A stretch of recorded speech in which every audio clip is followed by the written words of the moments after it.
While we understand American pop culture, that is not symptomatic of the deeper culture.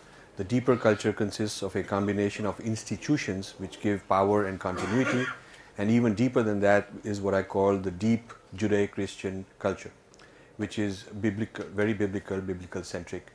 And the manifest destiny could be considered the American equivalent of Hindutva, or conversely you could say Hindutva is an Indian construction of manifest destiny, whichever way you want to look at it. And while there is enormous criticism of an Indian grand narrative which is totalizing and so forth, Indians haven't really done the same gazing at the American grand narrative, which goes even further back, which has even more power on the world stage and so on. So one of my slides would be to compare the Hindutva grand narrative and the manifest destiny grand narrative, and I'll put columns up later on and tell you something about it. Then I said that besides these internal drivers of America, there are some external pressures. There is a clash with China, which is based on who is more modern, who has a better industrial complex, who has manufacturing economy of scale and better profit margins and efficiencies.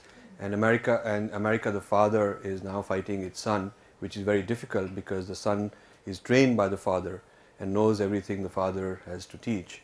So fighting your own son in modernity and in industry terms is not going to be easy. And the second is the famous clash of civilizations, which is between one fundamentalism and another fundamentalism. And there too, the Islamic fundamentalism is an offspring of Judeo-Christian prophetic traditions. So they've derived a lot of their theologies from that. And so in that case too, one might say proverbially America is the father fighting its own son. So we have a father fighting two sons, and neither son wants to quit or give up. And the dad is therefore has a lot of anxiety. So when you look at the internal drivers and these external pressures, these are in the background they operating when you want to look at what would the eagle be thinking of India.